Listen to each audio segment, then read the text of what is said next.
Chapter 66 Which Source Essence? Master! Heidi exclaimed, then extended a tentacle and gently stroked him. In just a few seconds, she retrieved the Introduction to Elegance book from his body and infused it with magic, using healing spells on him as if it cost nothing. However, poisoning is a condition. If not relieved, then one will continue to lose their life until they die completely. In fact, at this very moment, his internal organs, including the heart, liver, kidneys, and lungs, have already shown clear signs of failure due to the potent toxicity of cyanide, and this damage is permanent. Master ordered, "Go to Andy's room," Yuta said, her petite body bursting with immense strength, lifting Hawthorne and Turquoise effortlessly, carrying them on her shoulders as if they were feathers. With a gentle push off the ground, her entire body immediately shot forward like an arrow, racing towards Andy's room. Heidi quickly retracted her tentacles and followed her. The monastery was not big to begin with, and within a few seconds, Yuta kicked open the door to Adeline's room, revealing its current state. In the past, this room was always dark, damp, and dirty. Various types of insects crawled everywhere, including the cracks in the walls. Even people without trypophobia would be scared to the point of their scalp tingling when they enter this room, and those with a slight obsession for cleanliness would even vomit uncontrollably. But now, all of this has been purified by a bright white light, and the entire room is spotless, an absolutely sterile environment. In the four corners of the room and on the central ceiling, there are large high-power lighting fixtures, ensuring that there are no dark corners in the entire room. There is a surgical table in the center of the room, indicating that only one patient can be accommodated at a time in this room. Next to the surgical table, there is a small table with a series of medical tools such as forceps, scalpels, hemostats, and small scissors. The lower layer is filled with iodine, alcohol, cotton balls, and gauze, ensuring that they can be accessed at any time. And at the end of the room, there is a huge cabinet standing against the wall, filled with various rarely used medical supplies, ensuring that it can meet all the doctor's needs. Yuta threw the unconscious Chui Bai Si on the ground, then calmly placed Hawthorne on the operating table. He turned his head and looked at a circle of medical instruments that he didn't recognize at all, his face full of anxiety. How do we use these? How do we treat our master? Heidi looked at all of this, her face also full of confusion. She didn't understand medicine either. These buildings created by Hawthorne were always under his control, and she could only watch from the sidelines. But now Hawthorne is unconscious and won't wake up. How can we make him regain consciousness? I have a solution, she suddenly exclaimed, then took the magic book and walked over to Emerald's side, holding her head and performing a healing spell. In the midst of the healing white light, Chui Bai Si gradually opened her bewildered eyes. But before she could even realize where she was, she heard Heidi's questioning burst out abruptly. "Chui Bai Si, how should your poison be cured?"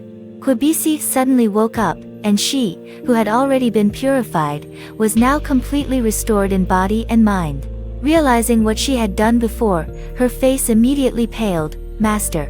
Calling out like this, regardless of the dirt on her body, she quickly stood up and struggled to move to the side of the operating table. There was a full expression of heartache on her face as she looked at Hawthorne, unable to speak. "Calm down, Chui Bizi," Heidi whispered. "The master is not dead yet, but he has been poisoned by you and is currently unconscious. This building can help the owner detoxify, but the current problem is how to make the owner wake up. Kwabisi, do you have a way to do this?" Emerald Silk froze in place, then shook her head in pain. Heidi's desperate move was understandable, but how could Emerald Silk, an evil witch who enjoyed tormenting humans with toxins, possibly specialize in researching antidotes to save people? However, if it is necessary to explain, she does have a way to save someone who has been poisoned by her, at any cost. "All of this is because of me," she suddenly said, with a determined tone and a look in her eyes that showed a certain willingness to sacrifice herself. "Therefore, it is necessary for me to give everything of myself in order to redeem all of this." Next to the operating table, Yuta suddenly looked up, his expression startled. "Kwabisi, you want?" Chui Bai Si nodded. "I am ready to offer a portion of my essence to the master." "The master will not agree." Yuta raised his head abruptly and vetoed. "I have suggested this before. but the master rejected it. He would not bear to see your foundation being damaged. Kwabisi, think carefully again. Is there any other way to detoxify? Chui Baisi shook her head and gave a bitter smile. Perhaps there is. But do we still have so much time? Yuta was speechless, but as she spoke, Kwabisi turned her head and looked at Heidi, who also had a solemn expression. She said, when I offer myself later, you continue to use healing magic to cure the master. Perhaps this way, we can bring about a moment of clarity for the master. Heidi nodded solemnly, I understand. At this moment, she also knows that without sacrificing something, they may never be able to regain their faith, their masters. Emerald Silk nodded gently, then wasted no more time. She turned around, her eyes infatuatedly gazing at Hawthorne lying on the operating table. Taking a deep breath, her slender hands formed a complex set of marks, then she suddenly lowered her head, closed her eyes, and kissed his lips. Dots of emerald green light floated out from the mouth and entered Hawthorne's body. That is the essence of witches, which they can only obtain from the source of the material world when they are born. The total amount is often extremely minimal, and once it is damaged, it may take many years to recover, if at all. The importance of source essence to witches is like that of bone marrow to humans. It is the most fundamental energy and the foundation of all their abilities. And now, Kwabisi is unhesitatingly offering up her most precious possessions. The majestic energy surged through Hawthorne's body, repairing the internal organs damaged by the poison. But a larger part merged with his soul, mending the scars from his journey that had not fully healed until now. Behind her, Heidi quickly took out the magic book and infused it with magic. She cast the healing spell on Hawthorne without hesitation. So, the healing light accompanied by the source material began to restore his body and soul. Under this seemingly wasted treatment, finally, his paralyzed brain slowly regained consciousness, and he briefly regained clarity of mind. Chapter 67 Detoxification. Hawthorne slowly opened his eyes, and the first thing he saw was the ceiling of the medical room, along with a large chandelier. The unfamiliar scene puzzled him, as he had never seen it before. Where am I? He tried to move his hands, but found himself paralyzed and unable to move. He slightly turned his eyes and then saw tears on Chui Bai's face as she passionately kissed his lips. Oh, right, I was purifying Chui Bai Si, and then I got poisoned. Just before losing consciousness, the witches brought me to Andini's room. No, now it should be called medical room here. So, detoxify. He silently murmured in his heart, and then a strong fatigue surged up. He closed his eyes again and fell into a deep sleep. However, his orders had already been issued, so the medical room began to operate steadily. The small door in the cabinet behind suddenly opened, and a disc with 2 huge needles flew out, landing on Hawthorne's chest.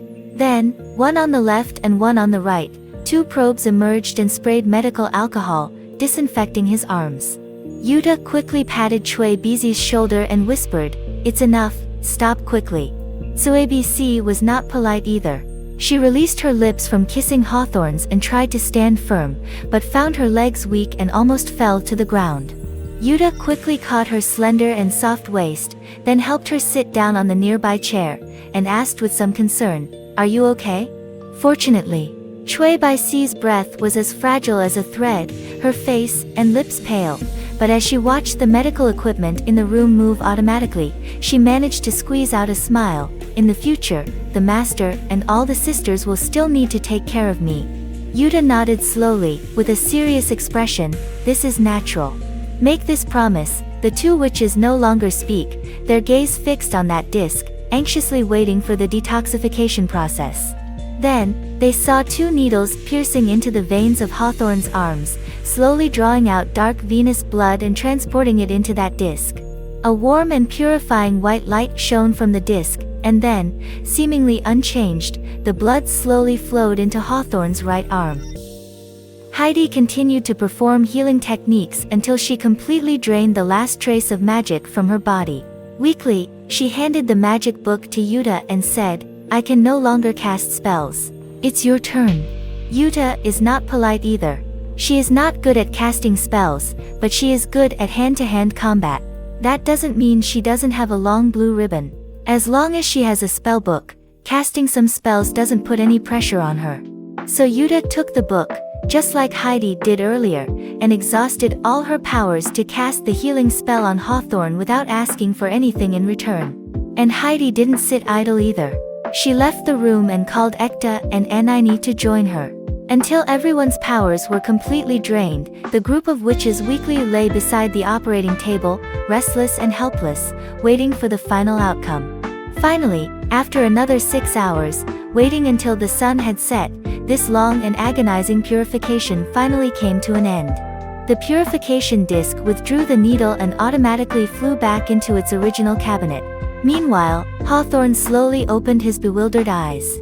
His consciousness was still somewhat hazy, unable to figure out what kind of state he was in at the moment.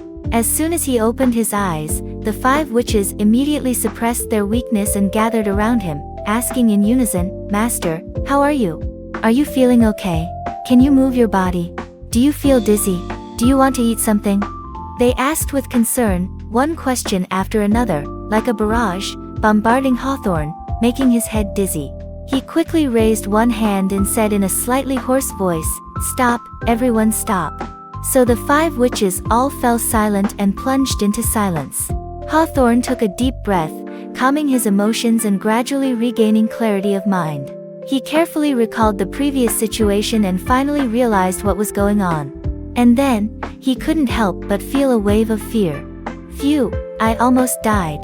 Fortunately, now I can consider myself saved and everything has settled. What time is it now? He continued. How long have I been unconscious?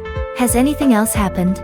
The sun has just set, and you have been unconscious for about 6 hours, Heidi said hurriedly, her voice choked, tears welling up in her eyes. She wiped away a tear with her sleeve, and then forced a smile, saying, "There haven't been any more accidents at the monastery, everything is going smoothly." The remaining few witches also nodded, their excitement overflowing. Even Yuta, who always had a cold expression, was now excited, with tears welling up in his eyes as if he could cry at any moment. Upon hearing this, Hawthorne also breathed a sigh of relief. Fortunately, I thought I had been unconscious for 3 days and 3 nights in one breath. Turns out it was only 6 hours. Well, that's completely acceptable. Help me up, he continued, and Heidi and Yuta, the 2 oldest qualified witches, quickly reached out to help him slowly sit up from the operating table. He then moved his body a bit and felt his physical condition before saying, "I'm fine now, everything feels okay, just a little hungry." Upon hearing this, Heidi's eyes lit up. "I'm glad you're okay, I'll go cook for you right away." "No need," he hurriedly said, "help me to the kitchen, or I'll do it myself." Heidi did not refuse either, so the witches, like caring for a baby, carefully supported him. Even though he had clearly recovered well now, he did not slack off at all. This distance of less than 100 meters made him feel like he had walked a kilometer. Fortunately, in the end, he safely made it to the kitchen and then ordered himself a hearty dinner. He didn't have lunch. He was busy purifying the witch in the morning and didn't finish until noon. Then he was knocked unconscious by the poison of Chui by sea, so in total, he hasn't eaten for nearly 11 hours. Now it's time to make up for it. He accessed the system, issued commands, and soon, the pots, bowls, ladles, and other utensils in the kitchen automatically took off and began processing the ingredients, preparing for cooking. Just with skilled kitchen utensils, it takes half an hour to cook a good meal. Hawthorne sat down and waited, while the 5 witches stood around him, motionless, like 5 electric poles. Reluctantly, he let out a soft sigh and forced a bitter smile, saying, "I'm really fine, just go and do whatever you need to do." Saying this, he looked up and gazed at the wicked witch. "I'm talking about you, Anini. Go find out the situation quickly, stop standing here foolishly." Chapter 68, Toxin Immunity. Anini thought to herself that even if she stood still here, she could hear everything that her insects could hear. However, at this moment, she naturally couldn't defy the will of her master, Hawthorne. So she slightly bowed, indicating that she understood the order, and then turned and left. Hawthorne looked over the remaining 4 people, just thinking about what tasks to assign them. However, when he saw Chui Bizi's body, his expression suddenly stiffened. He was able to clearly discern the weakness emanating from the witch's face and eyes. Even the magic within her was noticeably weaker by more than just a little bit. He suddenly paused, then furrowed his brows slightly, recalling that during his unconsciousness, it was her who kissed his lips and infused some kind of fundamental energy into his body. It was her willingness to sacrifice that saved her own life and allowed her a moment of clarity to give orders to the infirmary for her own treatment. And at this moment, upon careful consideration, that should be the essence of the witches, their most fundamental power. At this moment, a wave of emotion suddenly arose in his heart. "Thank you," he whispered. And in response to this, the witch who was originally the most malicious and selfish in the monastery, now just smiled lightly and said, "This is what I should do to atone. After all, the master was deeply poisoned in order to save me. If it weren't for my arrogance and ignorance before, the master wouldn't have been in danger. Saving the master with my life essence is the compensation I must make."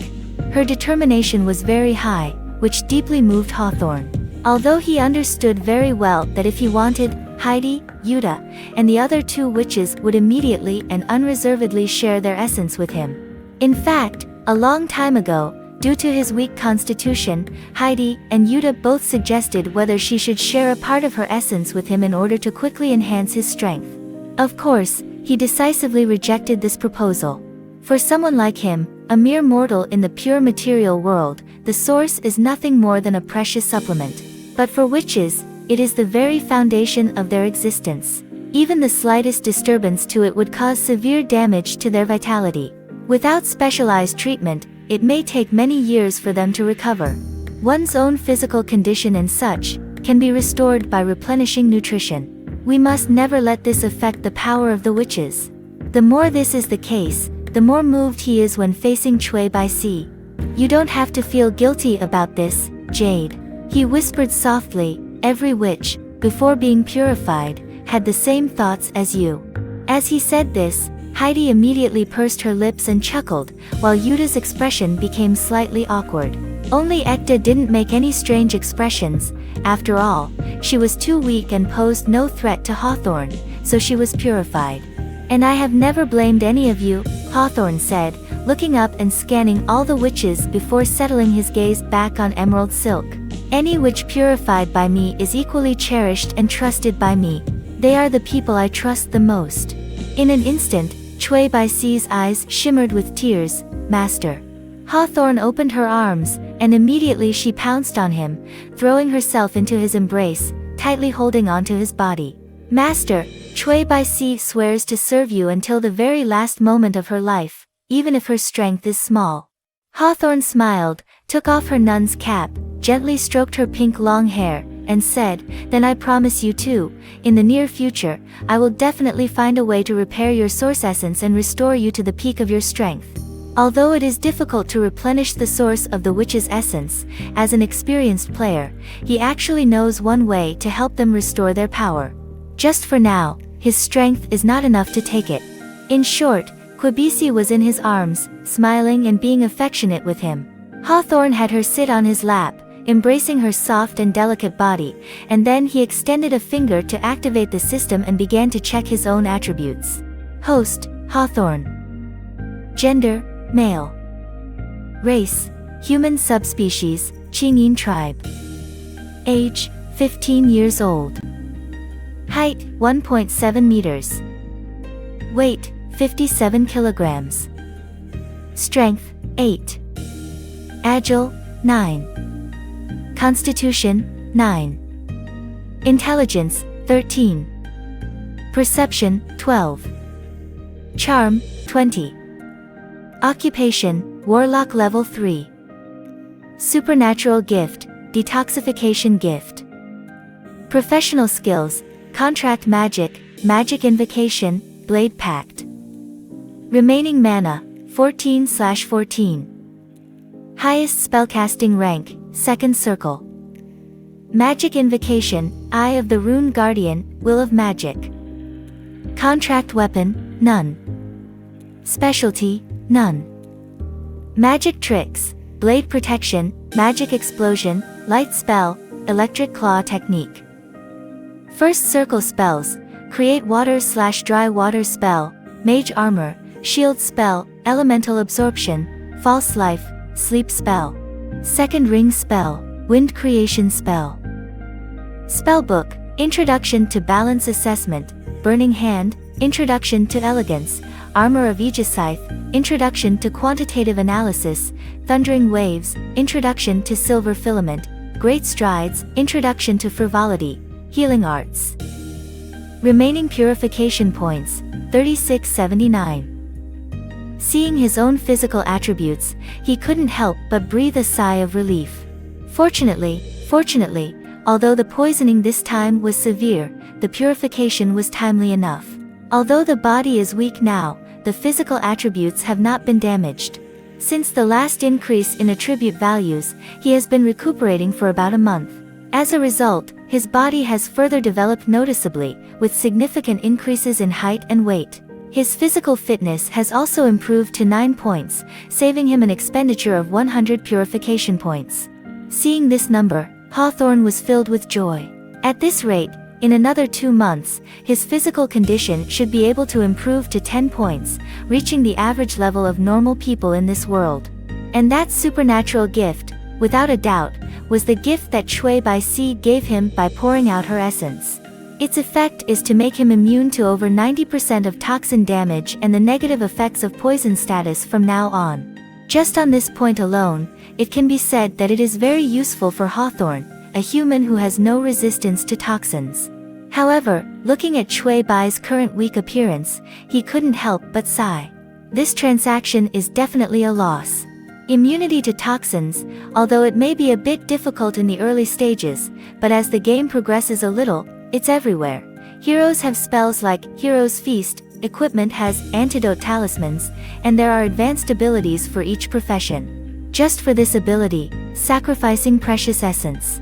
However, upon careful consideration, the situation was urgent at that time, and it seemed that not doing so was not an option. Alas!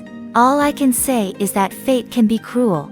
Chapter 69, The First Experience of Shui Bai Si, Part 1. Hawthorne couldn't help but sigh in his heart, then he gathered all the regrets and shifted his gaze to the last line. Fortunately, although it came at a heavy cost, at least the rewards were quite abundant. He then clicked on the detailed expenses of purification points, carefully observed, and then saw that Andani's purification cost was 400 points, Ekta's was 550 points, and Quibisi gave the most, a whopping 1,400 points, one level higher than Heidi and only 50 points lower than Yuta. And as for why the final number is 3,679. Building the medical room cost a little bit of resources, and then the medical room helped him detoxify the toxins, earning him a few purification points. At this thought, Hawthorne couldn't help but feel a burst of resentment in his heart. Then, he opened the construction interface again and looked at the introduction of the medical room as a basic building. Countless foul words immediately came to his mind. Damn it, what a bullshit design by the system. I was poisoned and passed out, but instead of being immediately rescued and taken to the medical room, the witches had to go through great efforts to wake me up, and then I had to give myself verbal orders to detoxify. Isn't this delaying things? Why can't it be that when an injured person is pushed into the medical room, the building automatically starts treatment and deducts purification points directly from its own balance? He grumbled like this, and then, the system interface flickered, and a button was added to the introduction page of the clinic. Automatic healthcare, off. Hawthorne was taken aback, and then many thoughts came to his mind. Could this system automatically develop some auxiliary new features based on my thoughts? Sigh. In that case, can it also generate some special buildings in the list if I want? Custom architecture. At this thought, his mind became incredibly active. He immediately closed the interface of the medical room and focused his thoughts within the larger building interface, contemplating the spacecraft carrier assembly plant. So the interface of the large building flickered for a moment, and sure enough, a new building appeared with a space carrier as its icon. Hawthorne clicked on it with excitement, and then saw a line of big characters, Plastic Toy Manufacturing Workshop.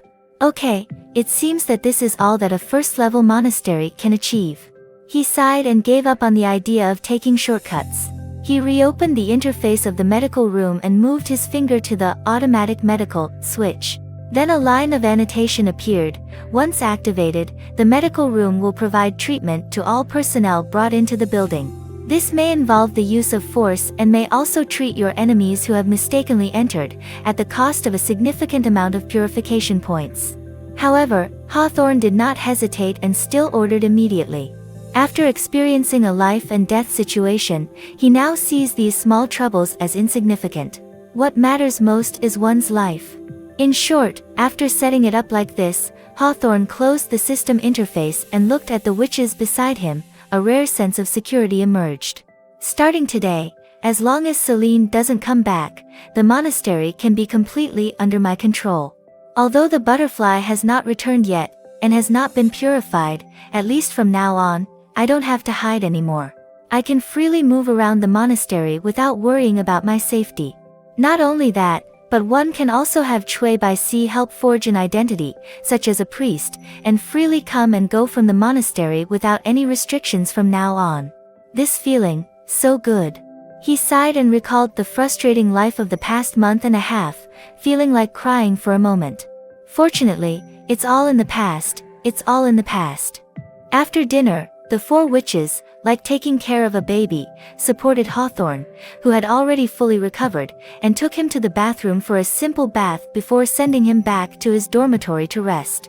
Their expressions were all like facing a formidable enemy, making Hawthorne smile bitterly, but he couldn't stop them. It wasn't until the four girls sent him back to bed that they all breathed a sigh of relief. Looking at the cautious appearance of these witches, Hawthorne waved his hand and said, "Everyone go out, I'll be fine after a night's rest." The four witches immediately turned around and were about to leave, but at that moment, he suddenly said, "Oh, by the way, Chui Bizi, stay." Suddenly, Quibisi's body trembled slightly. It seemed like she realized something, and a tempting blush appeared on her face. And Heidi turned her head back with a worried look in her eyes. "Master, is your body okay?" Hawthorne's expression showed a momentary awkwardness, followed by a slight cough, and he said, "Don't worry, I have almost recovered." "Okay, everyone, go down." Heidi and Yuta exchanged a glance. With the former chuckling and the latter blushing, they bid farewell to the still somewhat puzzled Hector.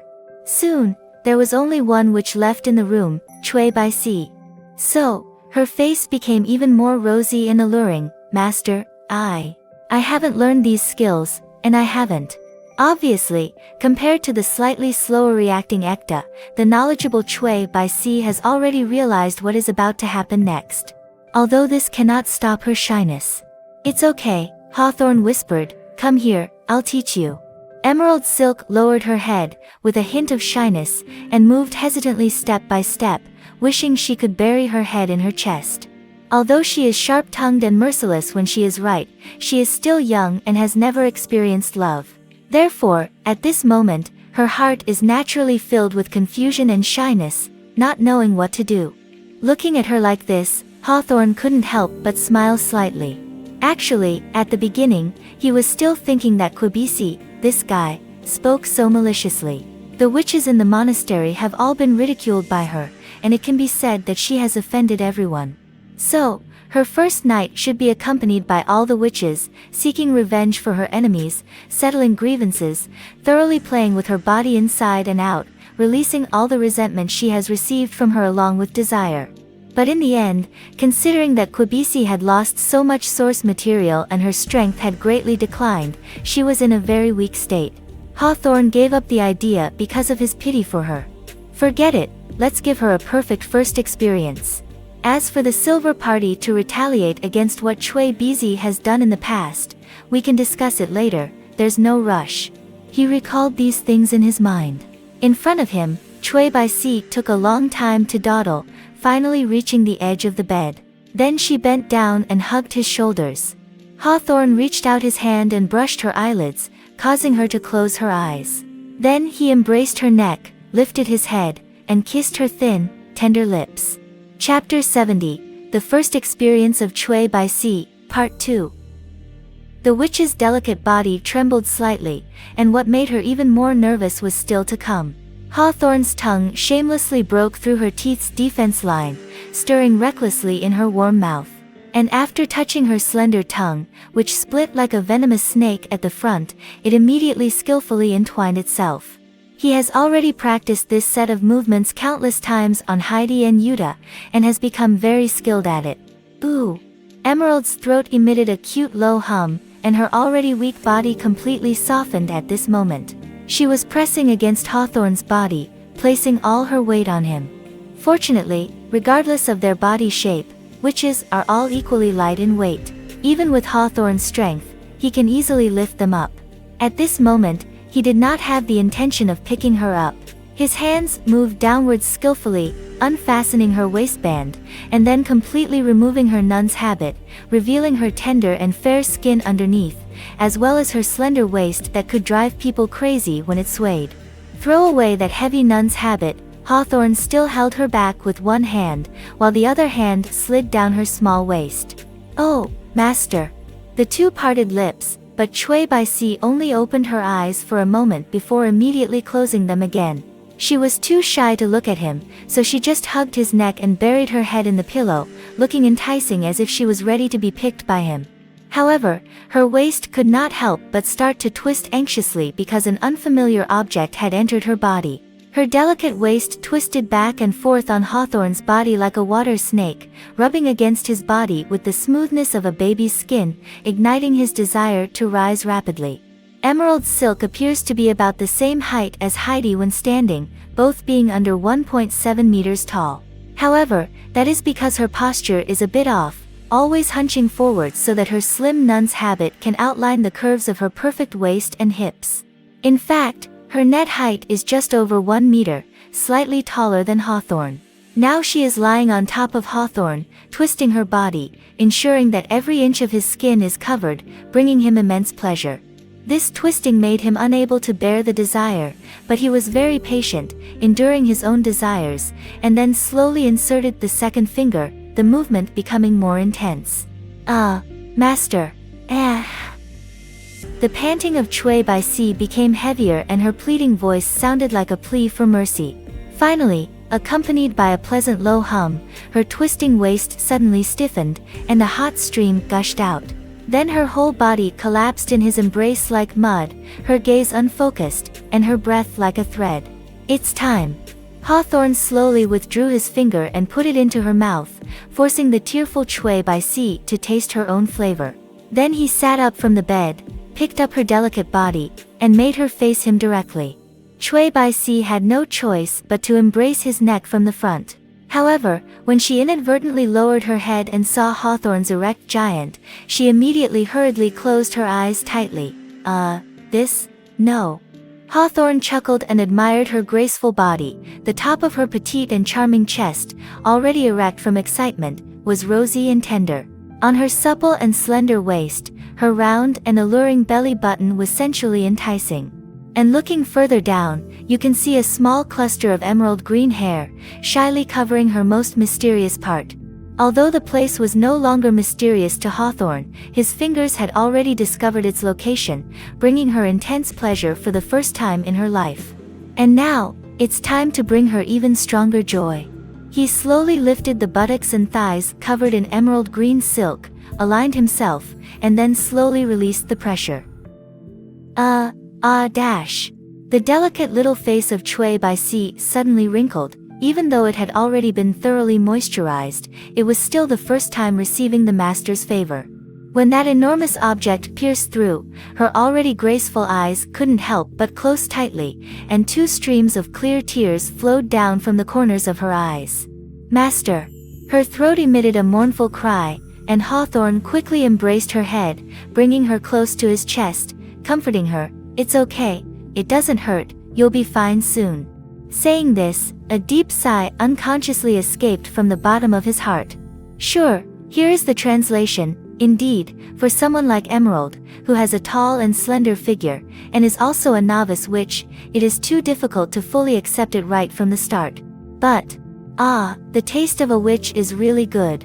Hawthorne sighed deeply in his heart, knowing that the pain would eventually fade away. Cui Baisi's sobbing also gradually subsided. He knew that she had already adapted to his body. Then, his waist began to move slowly and evenly, one after the other. Emerald's small mouth slightly opened, her mind went blank, unable to think at all. She could only follow her instincts and let out a series of charming and pleasant moans. Ah, ah, ah. Gradually, she wrapped her arms around his neck, her body regained some strength, and then her snake-like flexible waist began to sway back and forth, unexpectedly accommodating his impact. Ah, Chui by sea. Wonderful joy filled Hawthorne's soul, making him unable to help but let out a sigh. He also embraced her shoulders, the swaying of their bodies gradually increasing in speed, the sound of water splashing continuously bursting forth, accompanied by the panting and moaning of emerald silk, together composing a joyful melody. Looking at her two small breasts swaying up and down with the movement of her waist, Hawthorne suddenly lowered his head and took them in his mouth. Ah, master. Quibisi opened her eyes and looked down, only to see him sucking and gently grinding his front teeth, teasing with his tongue. Instantly, a strong stimulation hit her mind, chest, and lower body, pushing her soul back into the realm of happiness. Hawthorne's movements stopped, feeling her body suddenly tense, a surge of heat once again gushing out from deep within her, her tender legs clasping around his waist as if to drain him dry. He spat out her grapes, and then the girl collapsed again on his chest, weak as a thread, begging for mercy. Master, I can't go on. Hawthorne's mouth corners slightly lifted. This is just the beginning. He whispered in her ear, tonight, it has only just begun. Saying that, he turned over and flipped her over, making her kneel on the bed, pressing her soft waist down as much as possible, so her little buttocks were raised high. And he knelt straight on the bed, holding onto the two plump buttocks with both hands, as his massive member drove straight in. Ah, master. Quibisi's throat let out another soft moan, followed by the sound of flesh and water splashing, echoing continuously in the dormitory.